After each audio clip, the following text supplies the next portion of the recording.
Bom dia a todos, bom dia a todas, bom dia para você que está nos assistindo pela Pop TV em Sobradinho e Porto Alegre. Sejam todos muito bem-vindos e bem-vindas a mais um ICL Mercado Investimentos. Hoje, segunda-feira, dia de conhecer a confiança do consumidor. Então, será que nessa sondagem o consumidor está mais ou menos confiante? Vamos descobrir, mas vamos falar também do consignado, que acabou ficando de sexta-feira, monitor do PIB, que saiu na semana passada e acabou vindo um pouquinho diferente do IBCBR. Um monte de assuntos aqui para a gente tratar com vocês, mas antes de tudo isso eu vou dar bom dia para o André. Bom dia, André, como você está? Bom dia, Débora, bom dia a todos os nossos telespectadores.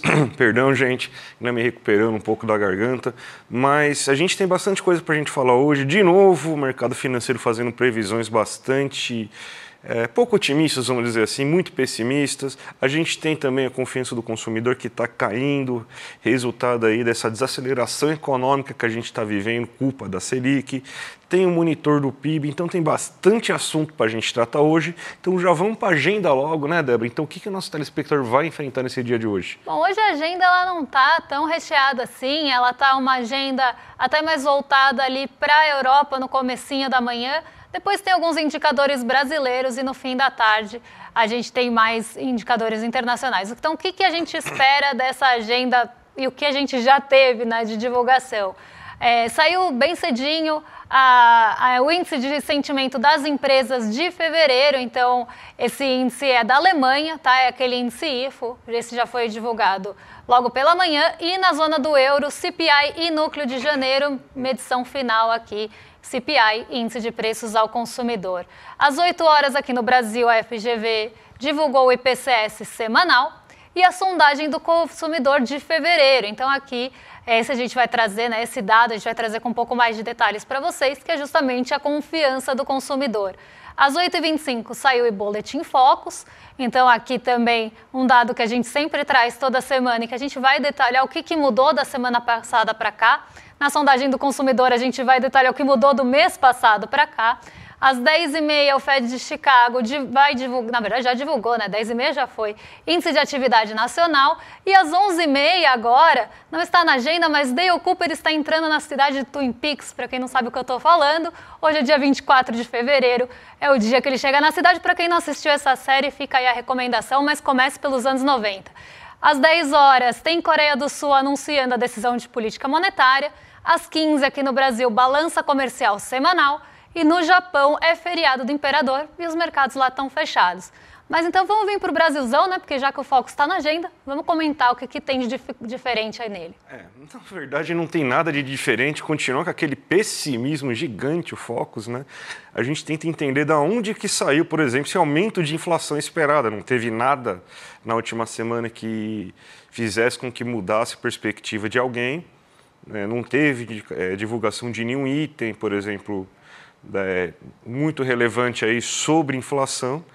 Então, mesmo assim, o relatório Focus continua com esse pessimismo. Eu estou tentando ainda entender qual que é a lógica, qual que é o caminho que o relatório Focus está fazendo, já que antes o culpado era o crescimento econômico muito elevado. Agora, quem que é o culpado? Já que o crescimento econômico não está tão elevado, está dentro do tal do hiato do produto. O hiato do produto não tinham falado no passado que era de 2,5%. Então, eles projetam, inclusive, um crescimento econômico abaixo disso. Então, não era para ter crescimento econômico gerando inflação agora. Vai ter desaceleração, né, inclusive, mas o relatório Focus continua acreditando cada vez mais numa inflação crescente, chegando cada vez mais próximo de 6%, que também não é nenhum patamar absurdo para uma economia em desenvolvimento, né? Mas o mercado financeiro e o Conselho Monetário Nacional quer tanto uma inflação de 3%, então, basicamente, a gente vai ficar nessa irrealidade aí de você querer perseguir uma meta aí muito difícil, você tem que ter uma atividade econômica muito baixa para isso. Vamos ver, então, agora como que está, né? O relatório Focus dessa semana, ó, aumentou a inflação. Para esse ano estava em 5,60, agora está em 5,65. Para o próximo ano também está esperando 4,40, ou seja, daqui a pouco eles já estão falando que vai estourar a meta esse ano e no próximo ano. Ou seja, 3 anos seguidos aí de meta estourada aí da inflação. Então, esse é o nível de pessimismo deles. Não se espera, não teve nenhuma mudança em relação ao crescimento econômico, ainda se imagina um crescimento de 2,01%. Não teve nenhum dado aí muito relevante também para falar sobre crescimento econômico, não saíram as pesquisas nessa última semana. Saiu só o monitor do PIB, mas saiu na sexta-feira, então não deu nem tempo aí de você ter então algum reflexo disso aí na previsão do PIB nessa última semana. O dólar, depois de semanas que o dólar está caindo, a taxa de câmbio está caindo, já chegou até abaixo de 5,70 na última semana. Agora eles falam, pode ser que o câmbio não fique em 6%, em R$6. Então agora, finalmente, eles baixaram um pouquinho a previsão do câmbio para 5,99 depois de semanas, acreditando em 6. Sendo que, teoricamente, essas previsões aí do câmbio, elas refletem muito o câmbio à vista no momento. Então, você teve um câmbio que saiu de 6,40 quase para 5,70, mas mesmo assim, não alterou em nada a previsão aí do câmbio para o mercado financeiro. E a Selic continua nesse patamar elevado de 12,5% para o próximo ano e 15% para esse ano, com a justificativa de que você precisa controlar essa inflação de 5,65%. Da onde está vindo a inflação? Se não é do crescimento econômico, então a Selic não vai ajudar em nada. Ela vai ancorar as expectativas. Nossa, os agentes econômicos vão ter as expectativas ancoradas por causa dessa Selic mais elevada. Mas o que está causando inflação é o calor, gente. Então não adianta. A Selic não vai fazer chover, a Selic não tem os poderes do cacique cobra coral, então não vai amenizar o clima a Selic. Então é meio irreal essa discussão aí, mas é isso que o mercado financeiro está falando, continua pessimista, está de biquinho, está de birrinha, não aproveitou os bloquinhos no fim de semana, pelo visto aí, que senão ele ia acordar um pouco mais animado. Então, é isso aí que a gente tem do mercado financeiro, Débora. Lembrando que essa semana, amanhã, sai o IPCA 15.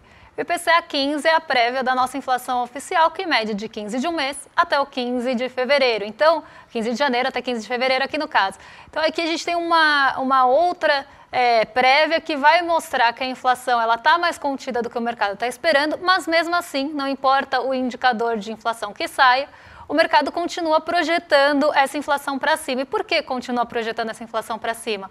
Para poder sustentar aquela Selic de 15% que ele está prevendo para o fim do ano. Mas Débora, não tem nada a ver, porque a Selic em 15% não vai baixar a inflação ali dos alimentos, por exemplo. Não vai mesmo. Mas na marra ali pode baixar a economia urbana e a gente já sabe o que vai acontecer depois disso.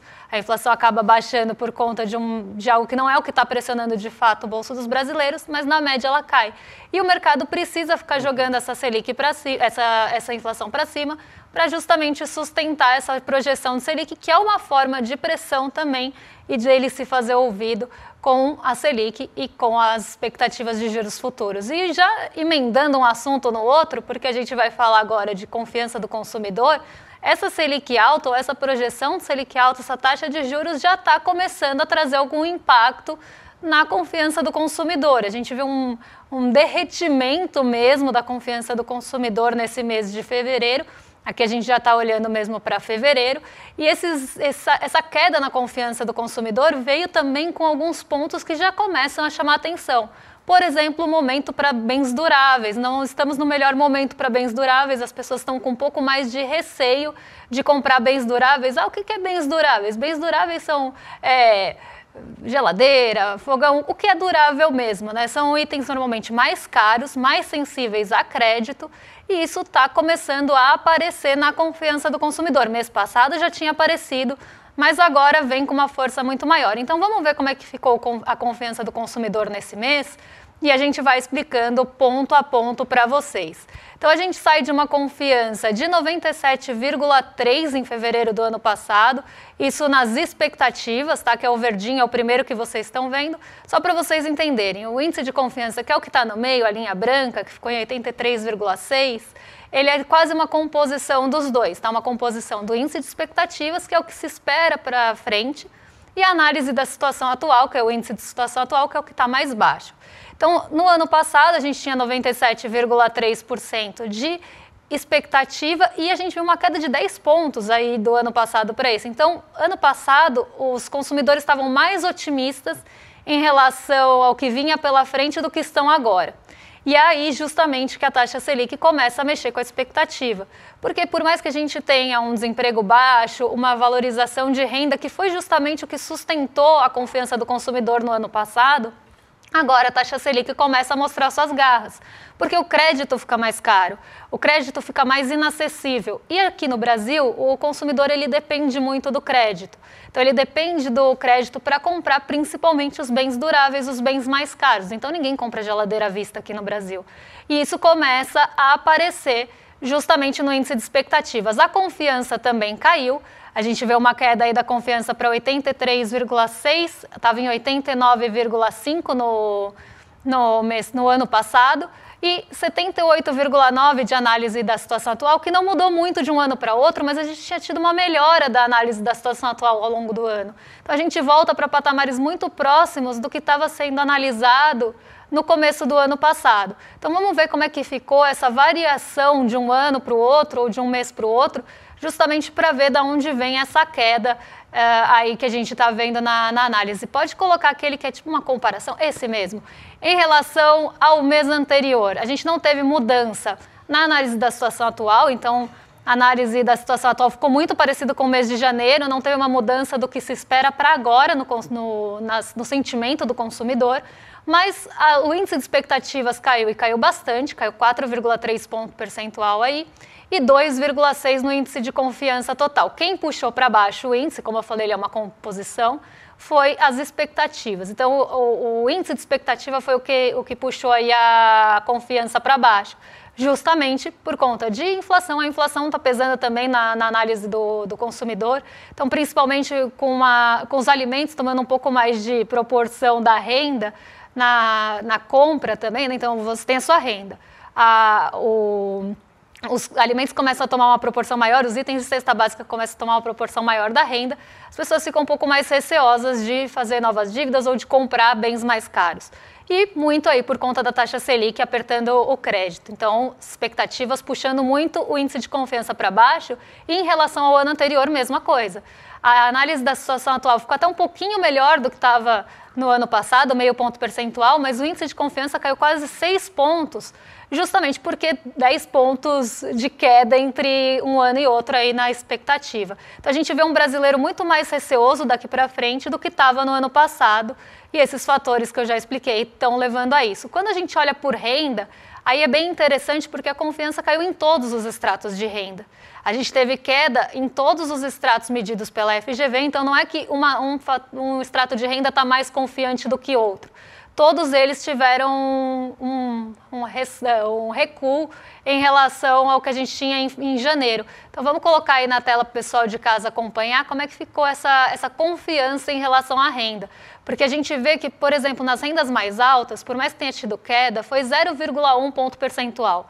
Em rendas médias, a gente teve queda ali de 1,7 pontos percentuais. Só que em rendas menores, que é justamente onde a inflação de alimentos pesa mais e consome mais a parte da renda, aí sim a confiança está caindo mais. Não só porque também para estratos de rendas menores o crédito fica um pouco mais inacessível quando a gente começa a ter uma alta de juros, mas também porque a inflação toma mais parte da renda das pessoas que têm menores estratos. A gente sempre fala isso quando a gente fala da inflação por renda. Quanto a gente tem de peso dos alimentos nas rendas mais baixas, ou quando a gente fala de quanto a gente tem de consumo do salário mínimo em itens de cesta básica. Isso faz com que a pessoa fique menos confiante para conseguir comprar outras coisas. Então a gente começa a ver um termômetro preocupante para essa demanda que a gente espera no futuro. E não só isso começa também a trazer um alerta para outros índices, por exemplo, a pesquisa do comércio, que já mostrou alguns sinais de desaceleração, a gente deve ver isso também nos índices de gerente de compras. Então a Selic realmente já está mostrando suas garras e, como a gente falou anteriormente, não vai melhorar o preço dos alimentos, que é justamente o que está pressionando o bolso do brasileiro, André. Até me assusta o ritmo que está acontecendo isso, porque era para acontecer de uma maneira não mais gradual, né, mas era para demorar um tempo a mais, né? E está acontecendo muito rápido, ela já parece ter afetado o final do ano.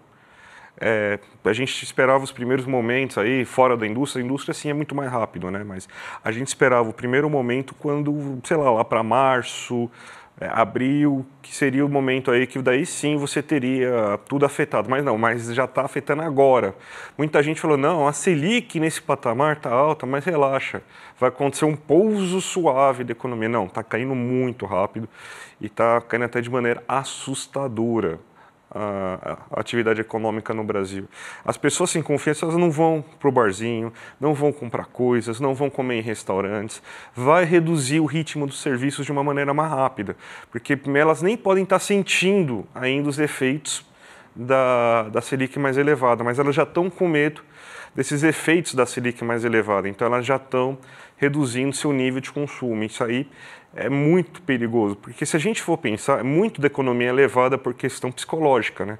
É a expectativa de lucro futuro que faz as empresas investirem, a expectativa de estabilidade de renda e emprego que faz as pessoas consumirem, expectativa de aumento de renda futura que faz as pessoas aceitarem gastar um pouco a mais e comprar itens mais caros.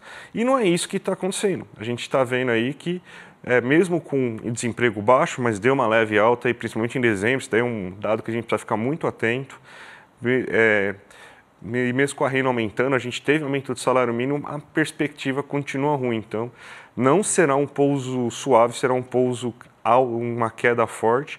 A gente pode esperar, talvez, inclusive, uma atividade econômica muito baixa aí nesse primeiro trimestre, se já não tiver uma queda de atividade, aí um PIB negativo no final do ano. Então, gente, o sinal amarelo já está ficando laranja para a nossa economia, Débora. Pois é. E agora a gente vai falar de um outro assunto que também acaba ficando ligado. Todos os assuntos, na verdade, eles acabam tendo um fio condutor, que é o consignado divulgado na semana passada. A gente até falou disso na entrevista com o ministro da Fazenda, Fernando Haddad, de que vai ter uma linha aí de consignados para as pessoas pelo e-social, né? Então, não seria ali aquele consignado que só acaba sendo fornecido, sendo concedido para quem tem ou CLT, né? O SLT tem folha de pagamento, ou o pensionista, o aposentado, o servidor público, que tem ali aquela renda já quase comprovada por holerite, né? Porque o desconto acontece dessa forma. O consignado, novo consignado, seria por e-social até para atingir outros agentes. Então, os trabalhadores, por exemplo, informais, poderiam começar a ter esse acesso ao consignado. E essa medida ela é polêmica, porque você está aumentando, né, ou tentando estimular a demanda por meio de crédito.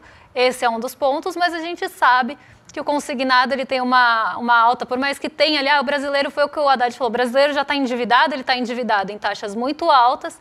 A gente vê aqui nos estudos do Banco Central quão altas essas taxas são, inclusive o consignado tem taxa alta aqui no Brasil, por mais que tenha a folha de pagamento, o salário, o holerite ali garantindo crédito, ainda assim a taxa de juros do consignado é alta aqui no Brasil, mesmo tendo a garantia, assim como o financiamento de veículos, que também tem a garantia ali do bem para garantir a taxa e o crédito.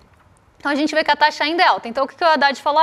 O brasileiro já está endividado a taxas maiores, ele vai poder trocar em 90 dias esse crédito por outra taxa, né, pelo consignado aqui no caso, por outro tipo de crédito, outra modalidade com taxas menores, e vai conseguir aliviar um pouco o bolso. Só que a gente tem que lembrar também que o consignado ele acaba sendo ali um fator que pesa na renda.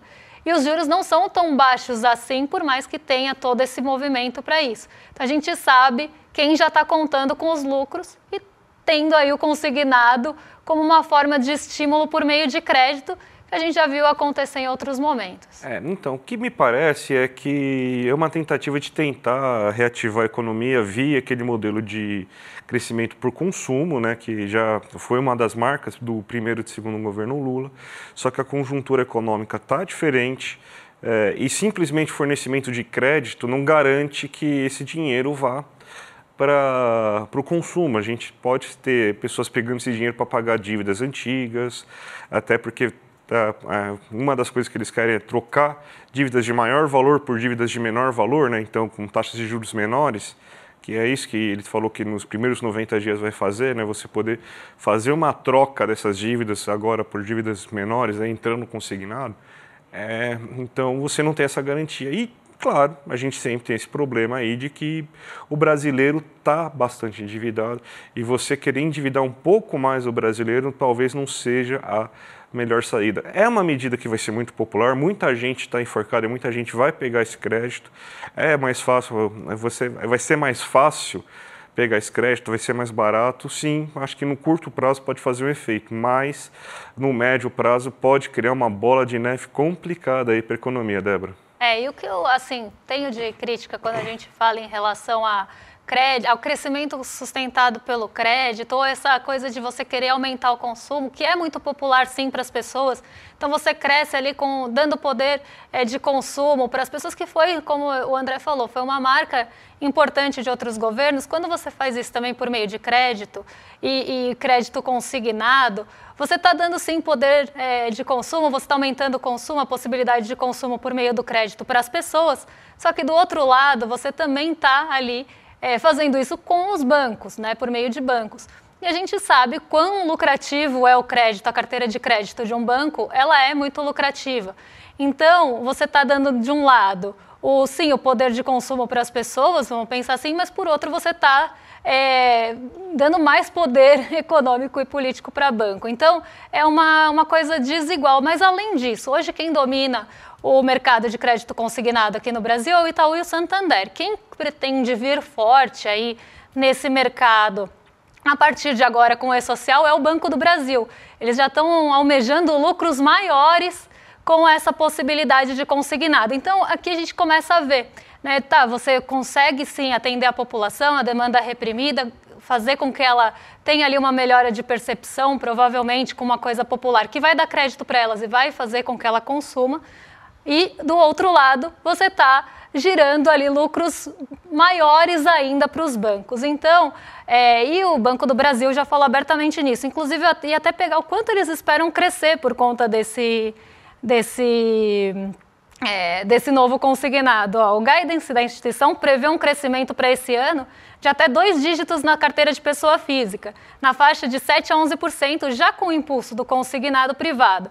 No total da carteira, o BB espera crescer entre 5,5% e 9,5%, ante uma faixa de 8% da média de mercado. Então, vem agentes também novos entrarem nessa disputa por conta do novo consignado, mas a gente nunca pode esquecer o quanto isso tem de peso também no lucro dos bancos. Então, você acaba tendo ali 2 pesos e 2 medidas também, quando você tem esse tipo de medida. Vamos falar rapidinho do monitor do PIB, Débora, que a gente tem alguns minutinhos ainda, e você teve, diferente do que apareceu, por exemplo, no IBCBR, você teve até um crescimento econômico nesse último trimestre, um crescimento econômico nesse último mês, né, de dezembro, e está se projetando um crescimento de 3,5% em 2024, né? E diferente do que a gente viu no ano de 2023, que foi a agropecuária que influenciou o PIB, esse ano a agropecuária até atrapalhou um pouco. Mas o setor urbano foi muito pujante, cresceu bastante, a atividade econômica no setor urbano foi muito importante e foi o que puxou o PIB, né, Débora? Exatamente. Quando a gente olha ali a composição do monitor do PIB, consumo das famílias e indústria e os serviços também, que é parte da economia urbana, eles acabaram tendo um protagonismo nessa métrica, que é diferente da do Banco Central, por isso veio, inclusive, acima, né? O Banco Central caiu o IBCBR em dezembro, o monitor do PIB veio positivo para cima e veio muito mais positivo do que a queda do IBCBR, justamente pela metodologia. Só que o que me preocupa aqui, mais do que a gente está olhando o fechamento de 2024, então a economia cresceu, segundo o monitor do PIB, 3,5% em 2024 e ficou positiva em dezembro. Puxada por quem? Indústria, serviços e consumo das famílias. Justamente 3 lugares, 3 setores da economia brasileira que a taxa de juros está começando a fazer estrago, está começando a fazer barulho. Então aqui a gente começa a enforcar essa economia urbana, que foi um grande motor, principalmente a indústria, um motor importante da economia no ano passado, inclusive surpreendente a indústria no ano passado. A gente começa a enforcar esse setor urbano com a taxa de juros mais alta, né? Então, o consumo das famílias, como a gente viu, já está começando a ter uma expectativa de queda. Se a gente tem uma expectativa de queda, isso vai ter também uma expectativa negativa para outros setores, porque se a demanda começa a cair ou a expectativa de demanda começa a cair, isso pode ser um problema. Se a expectativa de lucro não vai ser maior do que a Selic projetada, também começa a ser um problema. O custo de capital começa a ficar mais caro. Então, tudo isso, né, pode enforcar justamente as surpresas e os destaques positivos do ano passado. Eu nem vou passar ali no gráfico do consumo das famílias, nem da indústria, mas eu até gostaria de comentar com vocês que a formação bruta de capital fixo, que é aquele investimento, de fato, ele acabou tendo um resultado muito bom no ano passado, puxado por todos os componentes da formação bruta de capital fixo, principalmente máquinas e equipamentos, que era um excelente indicador de que tinha, sim, uma boa expectativa para o futuro. E no consumo das famílias também a gente teve uma equalização do que projetou, né, do que trouxe esse resultado. Antes a FGV dividia a barrinha ali, e agora ela não divide mais, ela só diz que todos puxaram ou qual que puxou mais o indicador para cima. Então ela não dá mais o detalhamento dentro da barra consolidada. Infelizmente, porque eu gostava muito daquela análise. Mas a gente vê que tinha sim essa possibilidade no fim do ano passado, e agora com a Selic mais alta isso pode começar a ficar um pouco mais enxuto, pode ficar um pouco mais enforcado, e esse é a nossa preocupação aí para o ano que vem, não, né, para esse ano, mas ano que vem, segundo o relatório. Bem, Débora, sabe que vai ter esse fim de semana, além de carnaval? Vai ter o Oscar, né? Pois e todo é. mundo esperando Ainda Estou Aqui. E já para fazer esse aquecimento aí, a gente vai mostrar aí o lançamento do livro da Juliana Dalpiva aí, que conta a história aí do Rubens Paiva, que ganhou a atenção inteira do mundo, né? O Crime Sem Castigo, né? Então a gente está convidando vocês para a nossa live aí, que vai falar aí sobre o Crime Sem Castigo, aí, o livro da Juliana Dalpiva, junto com o Marcelo Rubens Paiva, que é o autor do Ainda Estou Aqui, com a Vera Paiva, que é a irmã do Marcelo, e os dois são filhos da Eunice, e o próprio Eduardo Moreira. A gente vai comentar, vai ter uma live super especial aí falando de tudo isso, né? Então vai ser o lançamento desse livro, né? E vai também falar bastante sobre o livro Ainda Estou Aqui, que é o que deu origem ao filme, né? Então, gente, não dá para perder, ó. Dia 25 de dezembro, 8 horas da noite, terça, amanhã já, né? Então já é amanhã. Já se inscreve aqui em iclmercado.com.br para o YouTube te avisar na hora. Gente, vai ser imperdível. É uma discussão muito importante que a gente precisa ter, né, em relação a tudo o que aconteceu, né? Todos os crimes, não só o do Rubens Paiva, mas o do Rubens Paiva também, todos os crimes sem castigo que a gente teve e quantas outras atrocidades que a gente não teve aí, que estão sendo pesquisadas agora na ditadura, com algumas aberturas de arquivo e tudo mais. Então é um assunto que a gente precisa muito falar aqui no Brasil, porque, como eu falei várias vezes já, é uma memória que não foi trabalhada, foi uma escolha não trabalhar essa memória, e a gente precisa falar sobre isso. Eu acho que o Oscar, o filme, tudo isso consegue abrir essa porta, jogar esse holofote para que a gente tenha essa discussão. Então se inscrevam aqui, ó, iclmercado.com.br, para não ficar de fora amanhã, hein? Amanhã, 8 horas. E agora vocês ficam com o Rolê ICL na sequência, com o William De Luca e o Guga Noblar, para receber vocês, aí nossos vizinhos de cima, para receber vocês com uma excelente companhia a partir de agora. Então vocês ficam aí com eles e a gente volta amanhã, porque amanhã é dia do quê? IPCA 15, dia de conhecer o que está pressionando o nosso bolso. Um beijão e até lá. Até mais, gente. É amanhã o nosso encontro com Marcelo Rubens Paiva e Vera Paiva, filhos de Rubens Paiva e Eunice, para a gente conversar sobre o Crime Sem Castigo. O filme que está emocionando o mundo, Ainda Estou Aqui, tem como personagens o Marcelo e a Vera, e eles vão contar para a gente amanhã detalhes dessa história, um encontro forte, emocionante e necessário. Vai acontecer amanhã às 8 horas da noite, horário de Brasília. Um abraço e até amanhã.